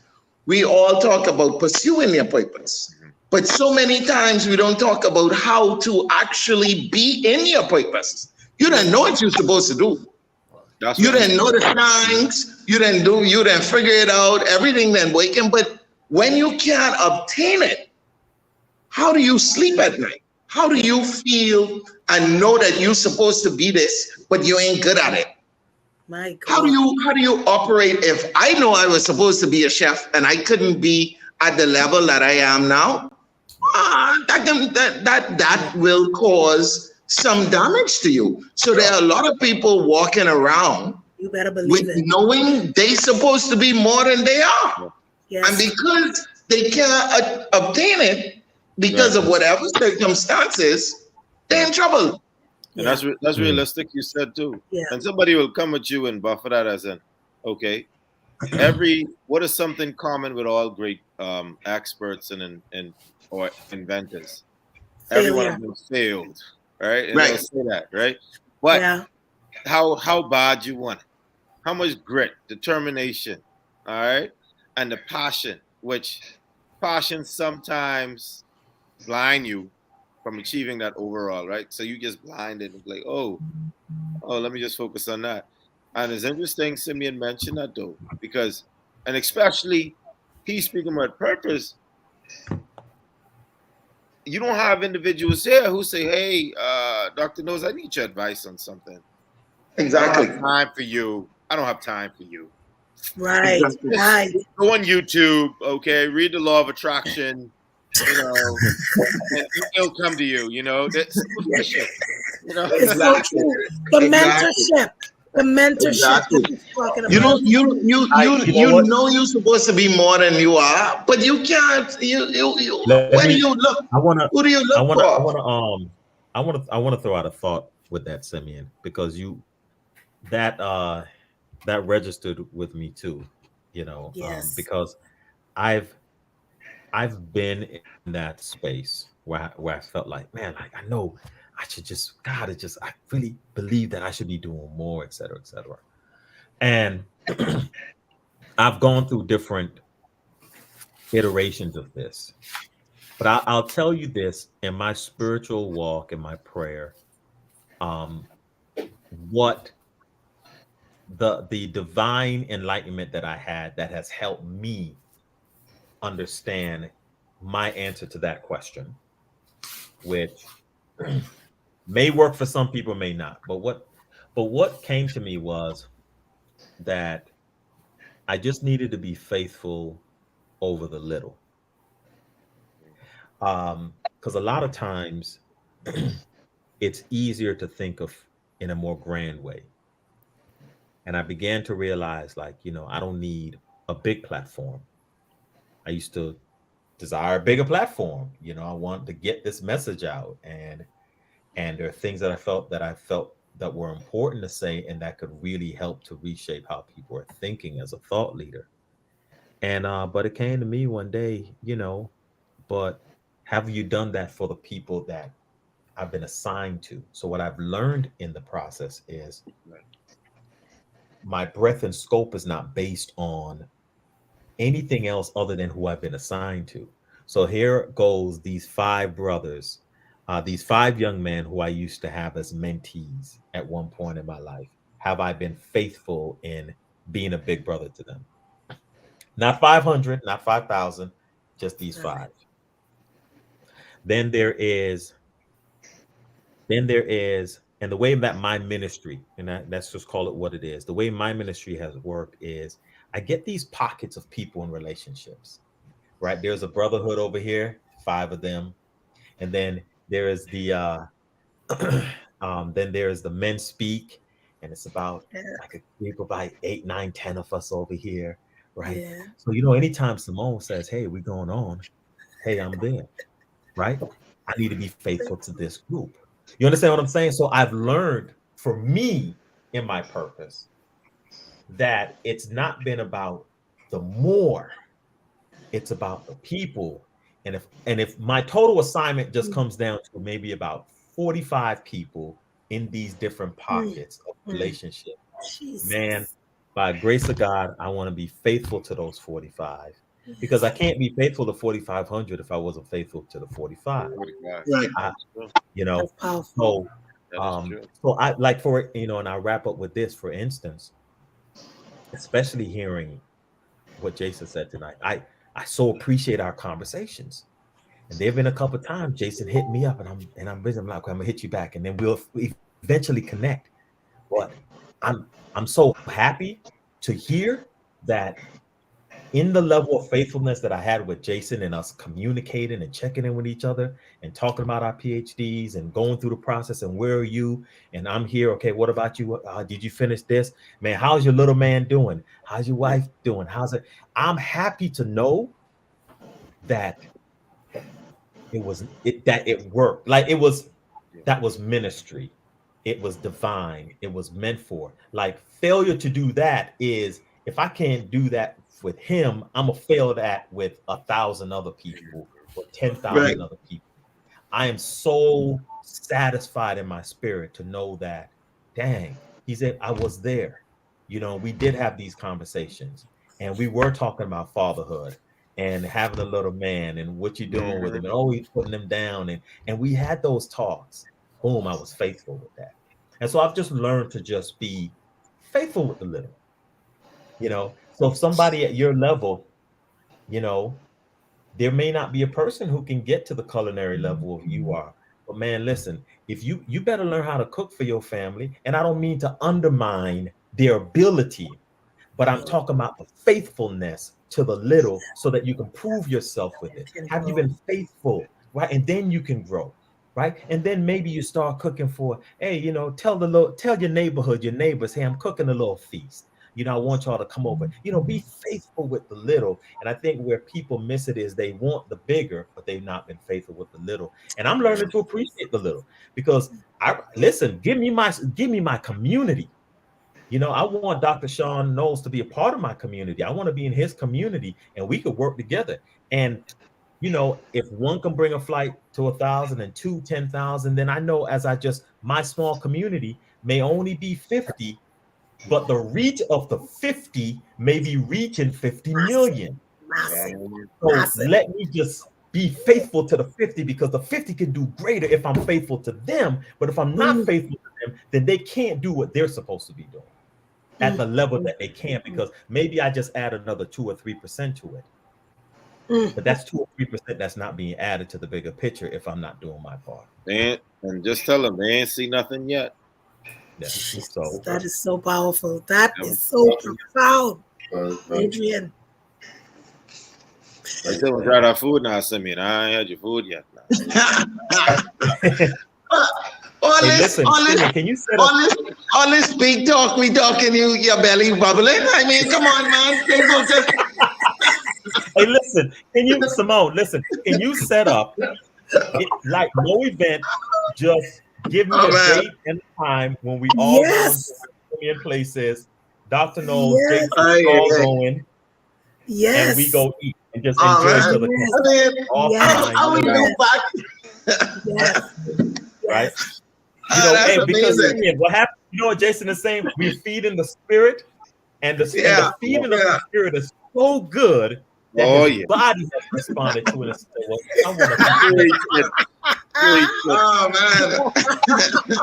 worry, Simeon. Oh man, that was good. Food is a way, really you know, good. It's a big motivator, okay? Always remember that. Hey, you know, we started off by saying it's fellowship, so I understand 100%. Yeah. But you know, just as you talk about Simeon not bringing scripture into it, but when you talked about that, the first scripture that came to mind was hope deferred makes the heart sick. So when you are hoping for something, and I love the balance that Adrian you brought to that, because that's true, and that's something that I struggle with as well. Especially when, you know, people tell you stuff and you feel stuff and you have all these big dreams and you're wondering, you know, why I don't see these big things happening? It seems like the opposite is happening. And I think this is important for us to talk about, and it's for processing and understanding what we feel. We won't feel as badly, because then it starts getting into shame, into comparison, into self-hatred and doubt and all these other things, when you really need to just put things in perspective. And especially in the social media age. Yes, exactly. Especially in the social, we live in an age of highlights. Everybody is just moving straight to the highlights, the good part, the numbers. How many people is logged in? Well, you know, you probably, if you have 1,000, they probably just click on it and they gone with their business. But if you have 20, these persons are probably glued to the screen and we may make an impact. But, you know, that is a part of the journey and you have to learn that. Exactly. So we are way over time, but I do want to hear a bit more about how we can be a support to our brothers out there, whether they are young men. As we heard earlier, it could be as young as children, younger than 10, who are struggling, all the way up to whatever age we struggle through life. And so we just want to hear a little bit about what strategies we can employ and what things I really want to hear, what not to do. Because I hear a lot of horror stories about people who are struggling. And I think it's out of good intentions and out of love, where people are saying, you know, they want to do tough love. You know, I have people who they want to track that person down. I got to make sure you ain't in the bar so I can call you every 5 minutes and stress you to heck out, you know? I mean, and is that level of policing helpful? You know, like what are the things that we should do to help someone who's struggling, that person who's not coming home, that person who maybe is not showing any signs, that person who's overworking, who's using substances, who, whatever the signs are that we talked about tonight, what can we do to help? Okay, so the do not part, let me kind of address that. So let me start from the extreme and kind of work my way down. So the first thing I would say, Simmone, is do not leave an actively suicidal person alone. You know Uncle Joe, you see the whole box of collect bears by his bed. You see the rope hanging from the side of the corner of his room. And the reason why that is significant is that hanging is the most common means of suicide here in the Bahamas. All right, I didn't have time to talk about that, but yeah, based on a study that was done by Dr. David Allen and Dr. Kevin Bethel, they looked at the suicide in the Bahamas from 2000 to 2013. There were 96 reported suicides, and of course, men were made up the overwhelming majority of that number by a ratio of 4 to 1. And the number one means is hanging. The second means is the use of firearm, and then other means ingestion of poison. So I just say that as an example. You know someone's actively suicidal. You know they're not well. You have a high index of suspicion. If I leave this person, it may turn into a nightmare or a disaster. Don't leave that person alone. Get him or her to the hospital right away. That is an emergency because you may wake up the next day hearing that he or she's dead. I want to say this, and I don't have time to talk about this, but Sorry, Dr. Knowles, I don't want to interrupt, but I think to ask, where at the hospital would you take a suicidal person in the Bahamas? So which hospital, where would you take them? Right, so I mean, that's the Princess Margaret. We're talking about New Providence. The Princess Margaret Hospital, that's Doctor's Hospital. Grand Bahama, that's the Rand Memorial. On the Family Islands, there's the local clinic. And once you get the person to the clinic, most likely if they are in such a state as, you know, I would describe of them being suicidal, that's an emergency for them to get a flight to New Providence so that they can be hospitalized. So the a general hospital, just anywhere, just sure. Yeah. Okay. Yeah. And why is that so important? Let me give you an example. The reason why that's so important is because you have to rule out medical issues, okay? As an example, and this is an example, and it kind of freaks me out, even as a physician, when I realized it. Young lady, a mother of a young girl, very depressed to the point of crying, suicidal, came to the hospital. Because of that part of medical clearance, Simeon, her hemoglobin was so low, she was severely anemic and didn't know. I'm talking about in the 4s. So for women, her hemoglobin level should be at least 12, for us men 14. I remember the number, she was almost barely a 4. All right, so she needed a blood transfusion right away. Once we corrected the anemia, she was back to her normal self. Oh, okay. Literally thinking about putting her daughter in the car and driving off, jumping over the bridge or driving off, just like Shamika McKinney did in 2015 in Montague when she took her life and the life of her 2 daughters. Yeah. So I say that to say medical issues can cause depression. So you have to do a full workup to make sure, and that's why you want to get them to the hospital. Okay. Once all that's cleared out, then if we can say, yes, this is a full-fledged depression, then we get them to Sandilands Rehabilitation Center for help. Okay. Make sense? Yeah. I didn't know. I was like, what? Why? How would they go to a hospital? What do you say when you pull up? I have just a suicidal person. But again, I'm sure I'm not the only one who would ask. Right. Like, you know, I would have taken them to Sandilands or something like that.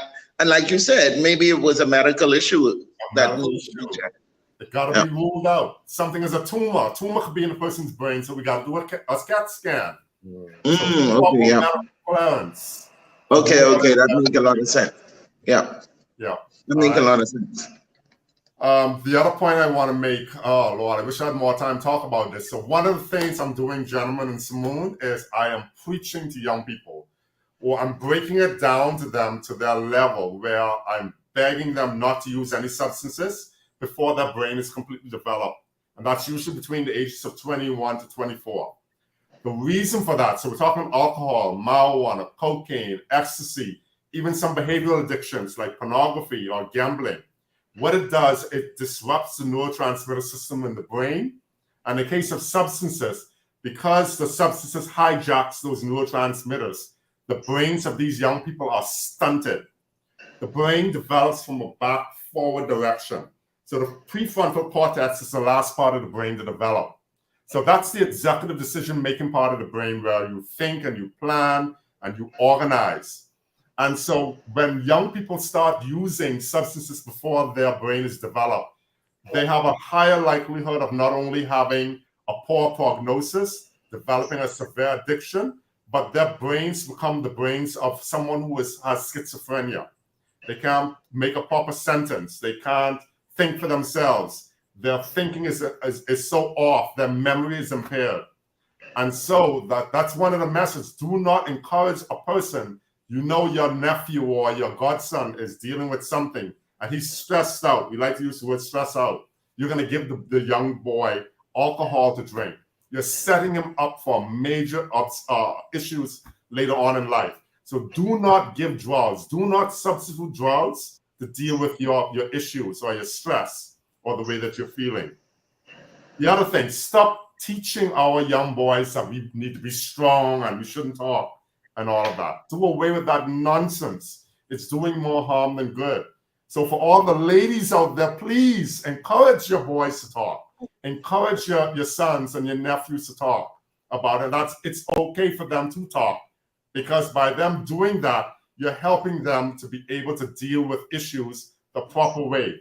In fact, some research has shown that men who can't speak about their emotions are less likely to recognize symptoms of mental health problems in themselves.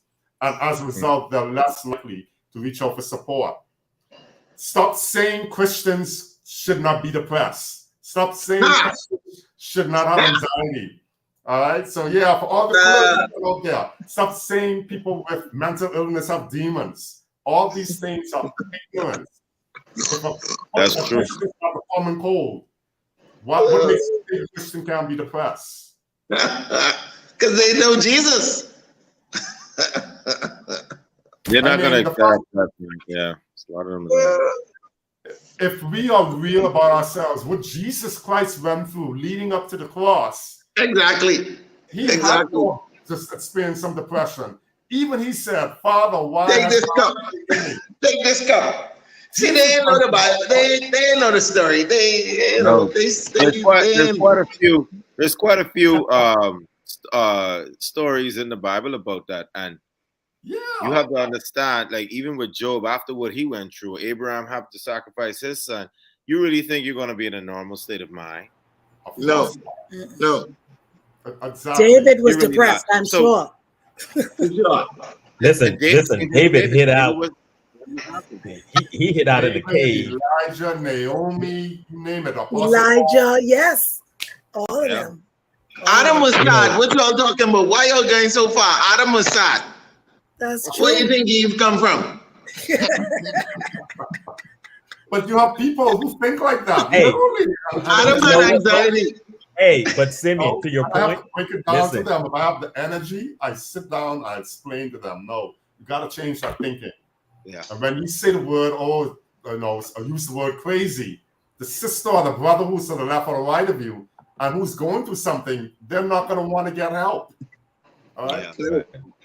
The other thing not to do is, again, we talked about it. I won't go in details to confidentiality. Don't gossip about what someone is going through.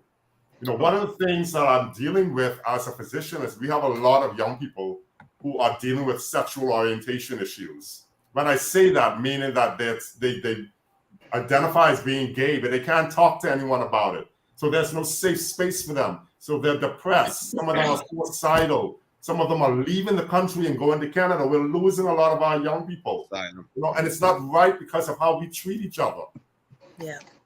The other thing is, don't turn a blind eye to warning signs. Sleep being the most common one. Almost in all the patients that I see, I'm saying it right now, sleep is always one of those red flags, not sleeping. And so for us as adults, we should get a minimum of 7 hours of sleep, 6 to 7 hours. So if you're only hitting 3 or 4 a night, that's a red flag. You're going to spiral out of control, either physically or mentally. The last point I want to make is within the context of schools, do not turn a blind eye to bullying. I am praying to God that what has happened in Texas recently does not happen here. And if you do a forensic analysis of the young man, the 18-year-old, he was bullied. Nobody, I guess, can only assume no bother to help him or give him the help that he needed. And so back in my day growing up, people used to think that bullying was normal. There's nothing normal about that. That sets the stage for anxiety. That sets the stage for depression. That sets the stage for PTSD. And even for the person doing the bullying, they're more likely to have a criminal record before they're by the age of 24. And so we as educators and people within the school system, take bullying seriously. Deal with it right away. Have a no bully tolerance within your schools. And in that way, we're going to be able to help these young people. And with that, incorporating a mental health curriculum so that our young people are educated. So those are some of many ideas that I have what not to do that I wanted to share. Oh, good job, Doc. That is awesome. Adrian, I know you wanted to make a point as well before we wrap up. Or you lost that I was point. going to say, when Adam fell from the garden,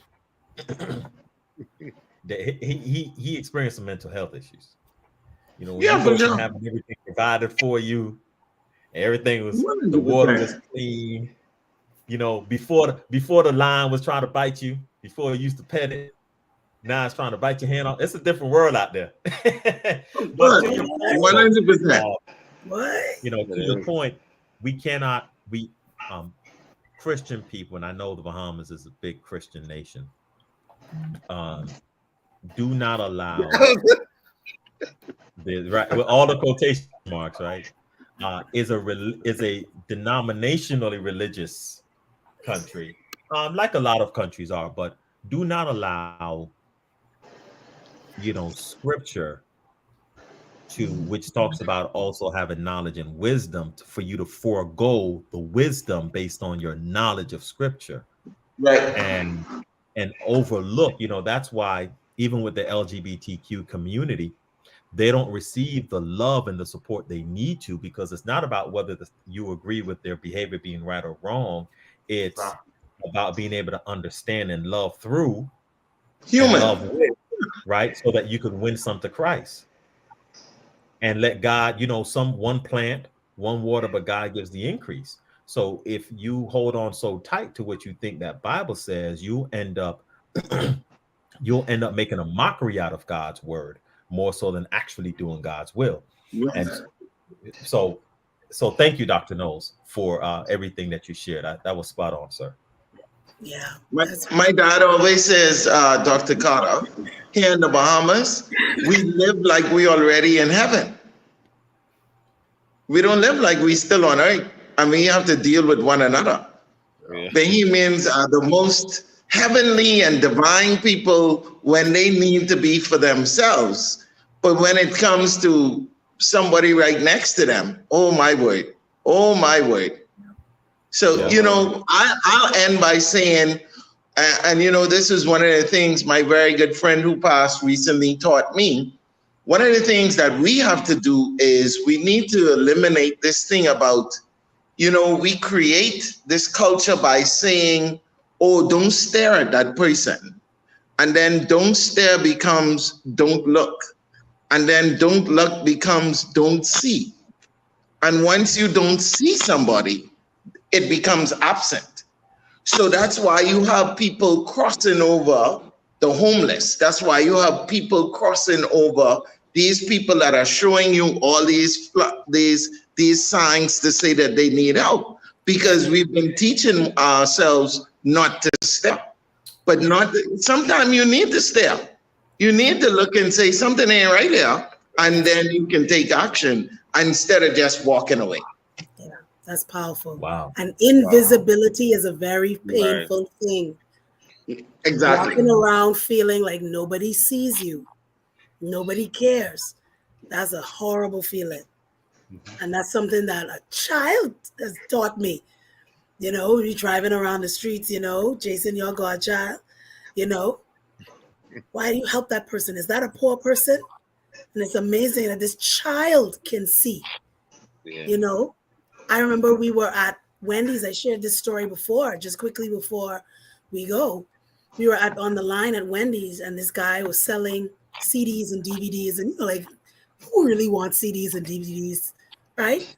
So the guy came to the window, you know, hold up his handful of stuff. And I was like, no, thanks. And she was like, you need to get one. You need to get one of them. You need to buy something from him. And I was like, what? I don't need no CD. And we went through Wendy's, got to stop, and she was still going.